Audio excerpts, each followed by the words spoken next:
Compatriotas, esta será seguramente la última oportunidad en que me pueda dirigir a ustedes.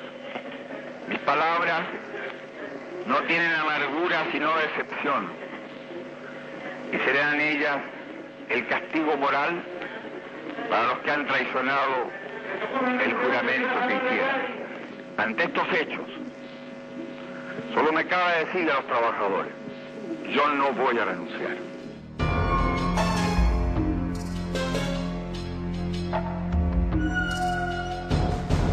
La Junta mantendrá el Poder Judicial y la asesoría de la Contraloría. Las cámaras quedarán en receso hasta nueva orden.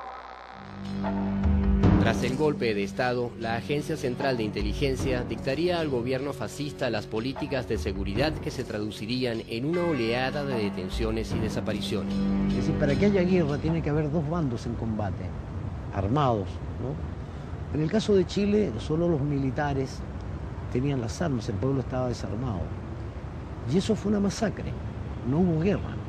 Y claro, ellos se preparan para la guerra, ¿no? Para la guerra contra el pueblo, contra los trabajadores, contra la gente más humilde, los más sencillos, contra los marginales, porque esos sectores a ellos no les interesan.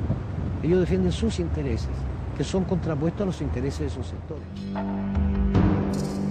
El derrocamiento de Salvador Allende en Chile fue una de las más aparatosas, evidentes y sanguinarias intervenciones de los servicios secretos estadounidenses en la región. A partir de esa acción, Chile se sumergiría en una oscura dictadura que duraría 18 años. Esto no es casual, este proceso de la doctrina de la seguridad nacional. Más, yo diría, la permanente introducción de la CIA en todos los niveles, con el consentimiento de los gobiernos, algunos democráticos y de las dictaduras, donde trabajaban juntos y imponiendo el miedo y el control social. Después eso se extiende en todo el continente. Ya estaba la dictadura de Stroessner en Paraguay, apoyada por los Estados Unidos, el caso del golpe de Estado en el Uruguay, y en el año 76 el golpe de Estado en Argentina. Nosotros sabíamos que se venía el golpe de Estado. Tras la determinación de las Fuerzas Armadas de asumir el control operacional del país, como consecuencia de lo cual cesaron las anteriores autoridades. El golpe militar de marzo de 1976 en Argentina tuvo como objetivo central destruir la organización social del pueblo. De los 30.000 asesinados y desaparecidos que dejó la dictadura, más de la mitad eran obreros o dirigentes fabriles.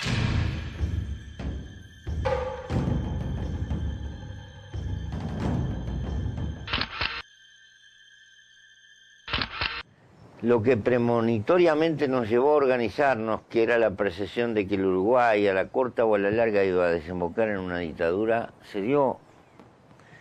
La dictadura se vino, y no por obra de nuestra presencia, sino como consecuencia del peso de la crisis y de lo que estaba pasando en América. Con el sur del hemisferio, plagado de dictaduras, surge en los países del Cono Sur una de las operaciones más macabras que haya impulsado la Agencia Central de Inteligencia, la Operación Cóndor. Los servicios secretos de las dictaduras se coordinaron en esta operación para secuestrar y torturar a ciudadanos de cualquier país sin respetar leyes ni fronteras. Sabemos que se reunieron por primera vez en Chile para esta Operación Cóndor tan terrible.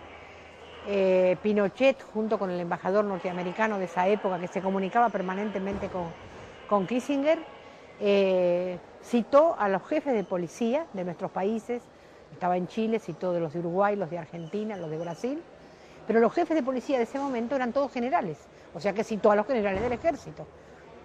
Y ahí implementaron la Operación Cóndor, que era el intercambio de prisioneros, el intercambio de información, para perseguir más profundamente, para destruir todo el proyecto político de izquierdas que se daba en nuestros países. Acá en Argentina hubo unos 30.000 compañeros desaparecidos. Y cuando yo digo unos 30.000, en la falta de precisión de la cifra está la impunidad, porque el ejército nunca entregó las listas desaparecidos, como nunca entregó la lista de los desaparecedores, como nunca entregó la lista de los lugares. Si dicen que son subversivos, que muestren la cara y digan por qué. Mis hijos no eran subversivos, trabajaban y estudiaban. Eso es lo que hacían.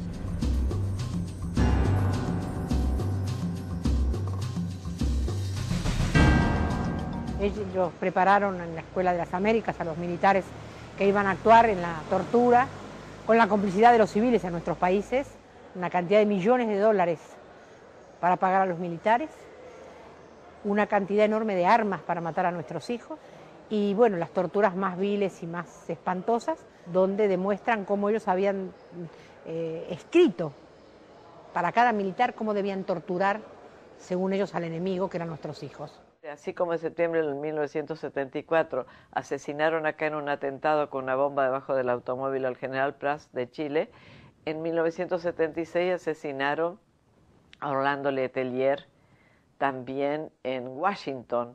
Se atrevieron a hacerlo en el barrio de las Embajadas porque ahí estaba Bush a cargo de la CIA.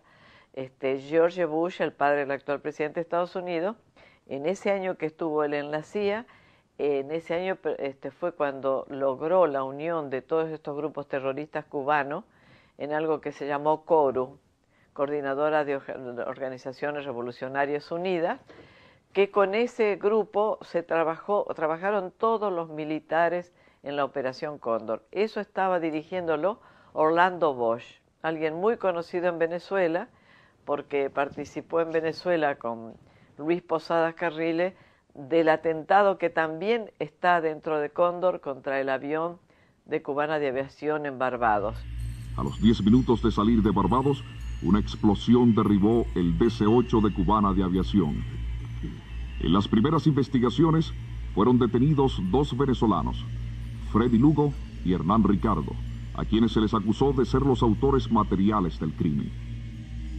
Venezuela fue en los años 70 eje principal de una transnacional del crimen, donde terroristas como Hernán Ricardo, Freddy Lugo, Luis Posada Carriles y Orlando Bosch eran apenas soldados de infantería de los Estados Unidos. La CIA tuvo en Venezuela un excepcional punto de operaciones en complicidad con un personaje muy particular, el nuevo presidente de Venezuela, Carlos Andrés Pérez. Con esta inaplazable responsabilidad de transformar el Estado venezolano. Efectivamente, Carlos Andrés Pérez terminó de transformar el Estado venezolano, pero en una sucursal de Washington. Los antecedentes del nuevo presidente salieron a la luz cuando el reportero David Binder publicó el resultado de una investigación con información hasta el momento secreta. El nuevo presidente de Venezuela habría estado en nómina de la Agencia Central de Inteligencia. Las agencias de noticias internacionales informaban que Carlos Andrés Pérez, durante su gestión como ministro de Relaciones Interiores, había sido sobornado por la CIA